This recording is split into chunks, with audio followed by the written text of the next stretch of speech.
Imagine being called a crocodile, and instead of getting offended, you put it on a shirt and make $1 billion. That's exactly what happened. René Lacoste wasn't a fashion designer.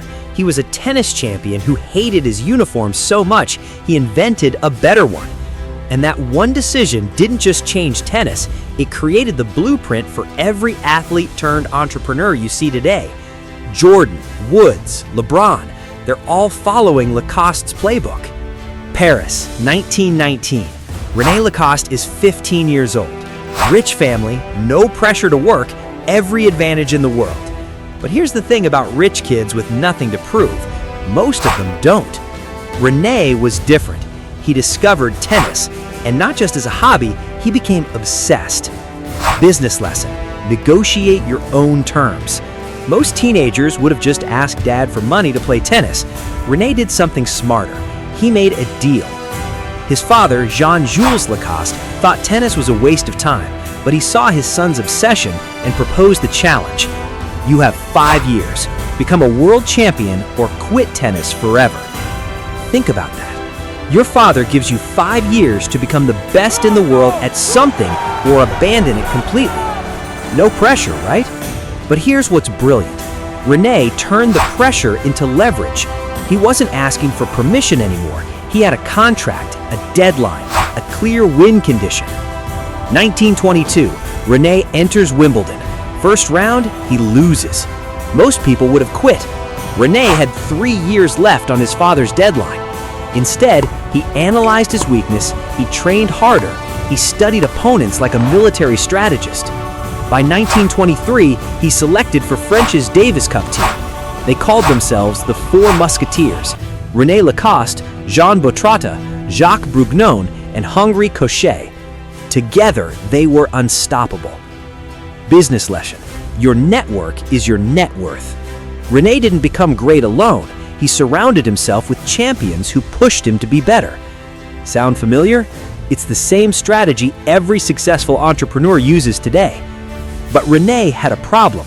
He still hadn't won a major championship. His father's deadline was approaching. 1925, Wimbledon finals. René faces his teammate, Jean Boutrata. He loses.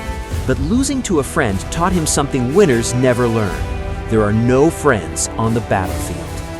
That same year, he wins the French championship, his first major title. The next year, he beats Boutrata at Wimbledon and becomes champion. His father's 5-year deadline, he made it with 1 year to spare. September 1926, U.S. National Championship. René's team reaches the Davis Cup final against Team USA. Their best player, Bill Tilden, the most dominant tennis player in the world, undefeated. Everyone expected Tilden to destroy René. Instead, René won in 4 sets. Business lesson: your reputation is written by others. American journalists watched René play. They noticed something unusual. He didn't play like other tennis players. He stayed at the back of the court. He moved differently. He was patient, calculating, relentless, like a predator waiting for the right moment to strike. One journalist wrote, "He plays like a crocodile, waiting, watching, then snapping his jaws shut when you least expect it." The nickname stuck, the crocodile. Most athletes would hate being compared to a reptile. René, he loved it. Why? Because it communicated exactly what he wanted people to know. He never gave up. He never let go. Before a crucial Davis Cup match, René's team captain made him a bet. "Win this match and I'll buy you a crocodile skin suitcase." René won. The captain kept his promise. But René did something even better. He asked a friend, Robert George, to embroider a crocodile onto his tennis blazer. He wore it to his next match. The crowd noticed immediately. Business lesson: brand yourself before someone else does. René didn't wait for a sponsor to give him a logo.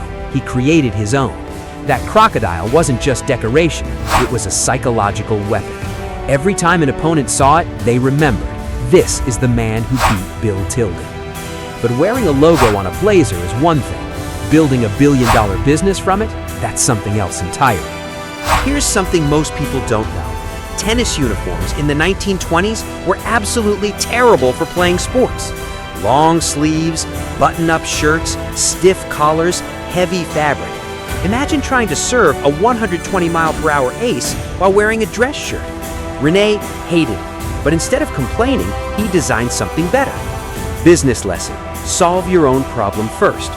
René created the world's first short-sleeved, breathable, flexible tennis shirt. It was revolutionary, but here's the genius part. He didn't try to sell it to everyone.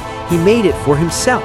He wore it to tournaments. Other players saw it. They asked where they could get one. Demand before supply, the entrepreneur's dream.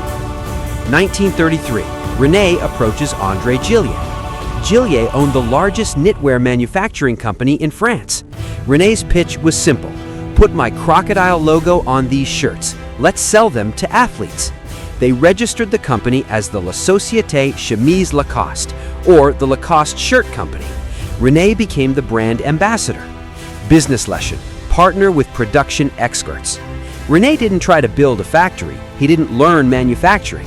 He found someone who was already the best at it and made a deal. This is what we call asset-light entrepreneurship today. The product? A white, short-sleeved polo shirt with a crocodile on the chest. It wasn't just comfortable, it was a status symbol. If you wore the crocodile, you were saying, "I'm an athlete. I value performance over tradition." For 17 years, Lacoste only sold shirts in France. Why? Because they couldn't get a license to sell in the United States, the biggest market in the world, and they were locked out.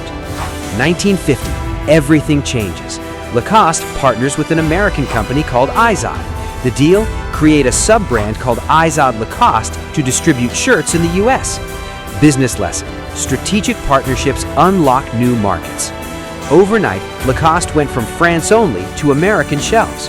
They also started producing colored shirts for the first time. White was no longer the only option. By 1970, Izod Lacoste was everywhere. Colleges, country clubs, tennis courts, golf courses. If you were upper middle class in America, you owned a Lacoste polo shirt. But success attracts competition. 1977, a new brand launches, Le Tigre. Their strategy? Simple. We're basically Lacoste, but with a tiger instead of a crocodile. They copied everything. The polo design, the logo placement, the pricing. But here's the thing, it didn't matter. Business lesson: first mover advantage is real.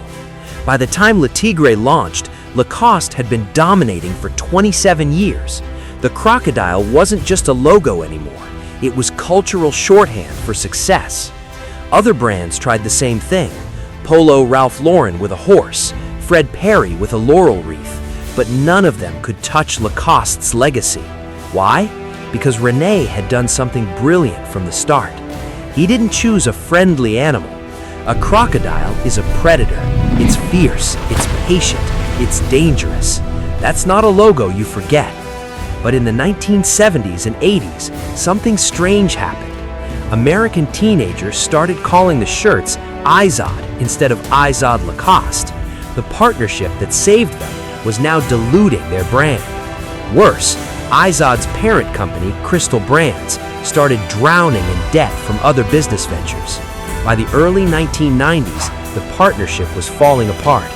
Business lesson: protect your brand identity. 1993, Lacoste ended the partnership with Izod and reclaimed full US distribution rights. It was a risky move. They were walking away from an established distribution network, but it was necessary. Your brand is your most valuable asset. If you lose control of it, you lose everything. October 12, 1996, René Lacoste dies at 92 years old. The company mourns, but they also face a question. What is Lacoste without René? His son, Bernard Lacoste, had been running the company for decades, but the market was changing.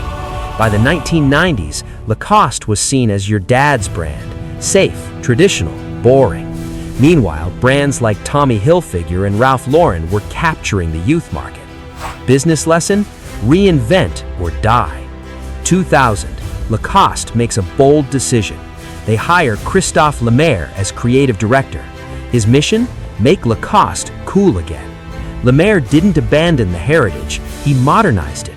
New designs, slimmer fits, brighter colors, fashion-forward campaigns.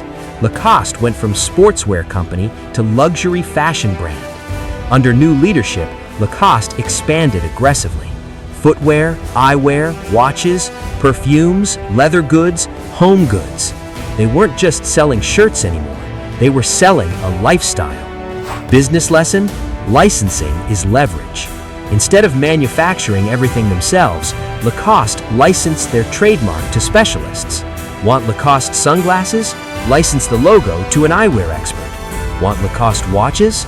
License to a watchmaker. Low risk, high reward, maximum brand exposure. By 2007, Lacoste launched e-commerce in the US. By 2010, they brought in celebrity ambassadors. The most famous? Novak Djokovic, the tennis champion who became the new crocodile. Full circle. Today, Lacoste is worth over $2 billion. The crocodile logo is recognized worldwide. But here's what makes this story fascinating. René Lacoste didn't set out to build a fashion empire. He just wanted to win tennis matches and wear a better shirt. Next time someone gives you a nickname you don't like, maybe don't get offended. Maybe put it on a shirt and sell it for $1 billion. Don't miss out on the next stories. Subscribe now.